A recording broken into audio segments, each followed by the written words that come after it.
I am Anne, married for 3 years, living with my kind husband. We were very close, but we didn't have any children yet. We were both looking forward to the day when we would, at least until the accident. Please listen to this unbelievable story. My husband was kind to everyone, not just me. My parents also adored my husband. I have a sister who is a career woman. My husband got along with my sister, who was only interested in work. But suddenly, his work became very busy. He started coming home late and he started working on his day off. He seems to have been put in charge of a team. And he would not let go of his cell phone because he had always been in touch with these people. Looking back, people would have said, "Isn't that suspicious?" But I didn't suspect anything and just worried about my husband's health. Then, my sister, who lived by herself in her own apartment, decided to move out because of her new job. She wanted to look for furniture that would fit her new home, so I decided to take her to the shop in my car. On the day of the shopping trip, which was a Saturday, I got called by a boss I had to go to my office. This was the only day off for my sister. As I was pondering what to do, I realized that my husband happened to have his day off today. My husband has been busy with his work lately, but I decided to ask him to cover for me. Seeing the trouble I was in, he said he would be fine with it. He said, "Alone with your sister? It's a little awkward, but it's all right. My car is being repaired now, so can I borrow yours?" I was grateful to him for his offer, and I was able to go to my office to deal with the problem there. It was the first time for my husband and my sister to go out alone together. I wondered if they were doing well, if they had found the right furniture, and so on. When I was done taking care of the trouble at work, it was dark, and I pulled out my cell phone to meet my husband and my sister for dinner. That's when I received a call from an unknown number. "Hello? Am I speaking to John's family member?" It was a stranger. "Yes, I'm his wife." "This is the police. Your husband has been in an accident." The man, who identified himself as a police officer, informed me that the car my husband was driving had been involved in an accident and that he and his female passenger were unconscious. I don't remember what I did when I received the news, but I remember rushing to the hospital. I told the emergency receptionist my name and was taken to the ICU. I could see through the glass window that my husband was connected to various tubes and wrapped in bandages. I was anxious about what was going to happen to him. My mother, who lived far away from us, eventually arrived, and we spent an anxious night together. In the midst of our anxiety, the police told us about the accident in detail. He told me that John had been driving on a road with clear visibility when he was hit by a car that ran through a red light. The other driver was seriously injured and was being treated at the same hospital. However, the driver testified that John's car had been acting strangely before the accident, and the police were investigating the possibility that the husband had fallen asleep at the wheel. Within a few days, my husband and my sister regained consciousness and the doctors did some tests. My mother and I were called in to hear the result of these tests, and we were told that although they would not die, they would probably be left with some kind of disability. Still, my mother and I were happy that they were alive, and we thought they would recover to some extent through rehabilitations. Of course, we didn't tell them about the possibility of their disabilities. My mother and I only told them positive things and took care of both of them. My mother took care of my sister, and I looked after my husband. At first, My husband was in a state of shock from the accident. He was not feeling so well. He was also concerned about the trouble he had caused to me, my mother, and my sister. But as time went by, my husband, who had been kinder to me, started to gradually change. He was frustrated with his leg that didn't move easily. The hospital treatment and the fact that he had to quit his job, all of which seemed to get on his nerves, and he couldn't control his frustration. Still, I went to the hospital because I knew how he felt and wanted to support him. One day, a police detective came to the hospital. He told me that he had found out something about the accident. It seemed that the brake oil in my car was involved in the accident had leaked, so I might have had an accident sooner or later.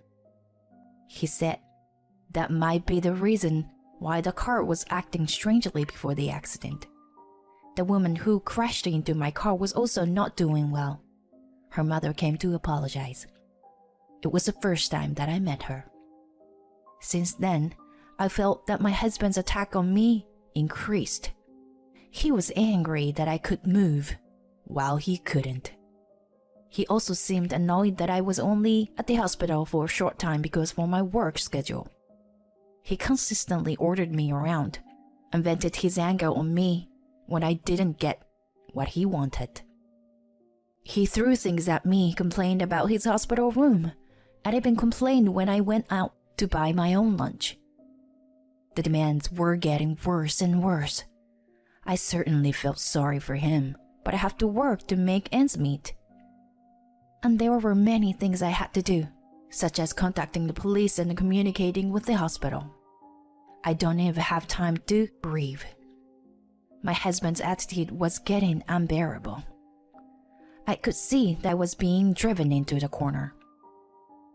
My sister seems to be in a similar state of mind, and my mother became more and more exhausted. I heard that my sister's demands on my mother, who had no work, were even worse. When I couldn't go to the hospital, both my husband and my sister seems to have heard that they would remain paralyzed even with the rehabilitation. Then there was the fact that my car's brake oil had been leaking. My sister said, "Hey, I heard your car was leaking oil. You were responsible for your car's maintenance. I can't work and I can't get my body back to normal because of it. Mom looks irritated and your husband is in the same condition. You are responsible for taking care of me and your husband for the rest of your life." My sister blamed me so hard that I was surprised and called my mother, who told me that my sister had been in this mental condition for a long time. My mother told me that she was too tired to go to the hospital. Still concerned about my husband, I went to the hospital. When I didn't see him in the hospital room, I found him with my sister in the common room. The visiting hours were almost over, and they were sitting alone together in the otherwise empty common room. "Hey, I heard that if you only taken the car in for inspection, all of this might not have happened." My husband was glaring at me. "Yeah, but..." "You are the reason why your sister and I are in this mess. The insurance will pay for it. And you're going to have to take care of us for the rest of your lives. Remember that." As soon as I heard those words, something snapped inside me. "Since when are you so close to my sister?" "What do you mean? You don't come over that often. And your mom texted your sister to say that she can come for a while." "Since we both can't leave this place nor can we walk. What's wrong with talking to your husband?" My husband and my sister seems to be ganging up on me. "I know, right?" I asked sarcastically. "You guys hadn't seen each other for a long time before the day of the accident, right?" "What are you talking about? I'm talking about you taking care of us. You know that?" My husband was ignoring my question. My sister didn't even look at me, but she nodded when my husband said that she'd take care of them both for the rest of their lives. I didn't expect to get an answer, but I kept on asking anyway, hoping that they might understand how I was feeling. I wonder if the person whose car hit you is getting better now, I said. How should I know? She ran into us when the traffic light was red. It's just unbelievable. That's right. You can't imagine how scary it was. We really need to make sure we can get some compensation from her. And I was so close to getting a promotion too. If I didn't cut in, they would just keep on complaining, so I think it's time to expose the truth. There's something I need to let you know. What? First of all, I had my car inspected before the accident. Did you? Then the dealer should be sued. There's no way they didn't notice the brake oil was leaking. I know, right? So no. Right after the accident, the police called me. They wanted to know what the cause of the accident was, so they asked if they could take a look at my drive recorder. But that old drive recorder doesn't record any sound, and it also doesn't start recording until after the accident, so you can't get anything out of it. I see. It's just like I thought. You didn't know that I had gotten a new drive recorder? My sister looked up in surprise. What? I also installed another camera for the inside of the car. Her face grew paler and paler. You know, the drive recorders nowadays can start recording with even a slight shake of the car. The police contacted me and they said they had seen the data. My husband looked confused and my sister looked so pale that she almost collapsed. You were up to something, correct? I confronted her. What? What do you mean? You did something to the car? My husband was panicking. Oh, do you address my sister like that? You talk to her as she were your girlfriend. Oh. My husband stopped talking, apparently in panic. I told you earlier that a slight vibration would start the recording. And so many intimate scenes between the two of you were recorded. I was so embarrassed when the police asked me if it's my sister who was in the car with my husband.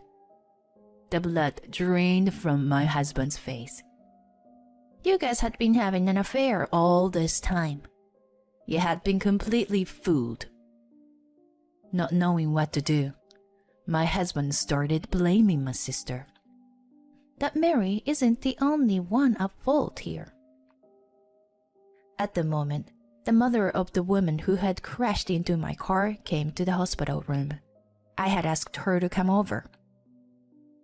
Don't you have anything to say to her? My sister was taken back by the sudden appearance of the small-gowned woman. Whoa, who's this? She's the mother of the woman who crashed into you. She should be the one paying for all this. Surprised by the woman's tears, my husband stopped talking. She's the mother of the woman who crashed into you. She's also the mother of the woman who was your victim. Her name is Alice. I'm sure you know who she is. Hearing the woman's name, my husband turned completely pale. And now my sister panicked. What? What is this? Do you know the woman who was driving the car? That means she knew it was your car, and she crashed into it? Who is she? Since my husband seemed at a loss for words, I decided to tell my sister what was going on. She was having an affair with John. He had told her that he would get a divorce soon, but he didn't. So, when Alice lied to him that she had gotten pregnant with his baby, John told her to get an abortion. After that, she couldn't get in touch with John, and she wanted to hurt me because she wanted to take revenge. Wait, so that means... Right, you were in the wrong place at the wrong time. I can't believe I let something like this ruin my life. My sister groaned. The reality is that there is nothing you can do about it, no matter how much you cry or how much you scream. Also, it's not as though this happened to a completely innocent person. I put all my feelings into my words. Now, you understand what happened. You two were having an affair behind my back, and Mary was trying to get me injured or dead by tweaking the brake oil of my car. But then she got in the car herself and got herself mixed up in an accident. I am the victim here. I was going to make an effort not to divorce you if you apologized to me and confessed everything to me during your hospitalization. But you never gave me an indication that you were sorry. On the contrary, you treated me terribly. Do you remember how we wrote our divorce papers right after we got married? I never thought I'd use them, but I submitted the paper today. So you and I are no longer married. Bye. Having said all that I needed to say, I left the dark and quiet hospital. I felt free, having been able to release the resentment that I had been bottled up inside me. But my mother seems to be greatly shocked when she found out the truth. Not only was she shocked by my sister's infidelity, but she was also weighed down by the fact that she would have to take care of her physically disabled daughter all by herself. I've cut off my relations with John and Mary, but I couldn't leave my mother to take care of everything by herself. So I talked with the person responsible for the accident, made the necessary apologies, and asked her to compensate my sister, who was involved in the accident by mistake, so that my mother would not be troubled. 2 years have passed since then. My husband and I are divorced, and I am living on my own. Back then, John and I were considered to be a close couple, so the divorce came as a surprise to my coworker. After that, more and more men approached me to ask for advice. I thought it was that I was going through that phase when divorced women suddenly seem appealing to men. But the image of my ex-husband remained in the back of my mind, and I could not quite bring myself to date anymore. Then I studied hard for a certification exam in order to build up my career. I even joined an online business school that I could join after work. When I was married, I hadn't imagined that I would want to do something like that. I never envied my sister who had been a career woman, and I didn't think I would ever aspire to be one. But there was me naturally aiming for that. Life is strange, I thought. Since then, my ex-husband has returned his parents' house, but he seems to be treated as a burden to his family. His relatives blamed him for his bad behavior and the way he treated me, and I hear that he is not doing very well mentally, and that he has been acting violently, causing lots of trouble to those around him. My sister also returned to her parents' house, but she too became mentally ill and continued to behave like an egoist. My mother, exhausted, used my sister's savings and the accident compensation to put my sister in a caring home. She asked me about it beforehand, but I had no reason to oppose it, so I told her she could do whatever she wanted. If I had not noticed anything at that time, I would have been like a slave for both of them for the rest of my life. I shudder to think of that. I passed the certification exam I had hoped for and was transferred to a department where I could use my skill to good use. And I became close with the teacher who was running the online business school. And we are soon to be married. Not with someone who is just kinder to everyone, but with someone who is very kind to me. When I get home late from work, he would come back early to prepare dinner for us. I will cherish this small happiness. Such were the thoughts I wished upon the stars, and I hurried back home to where my partner waited for me.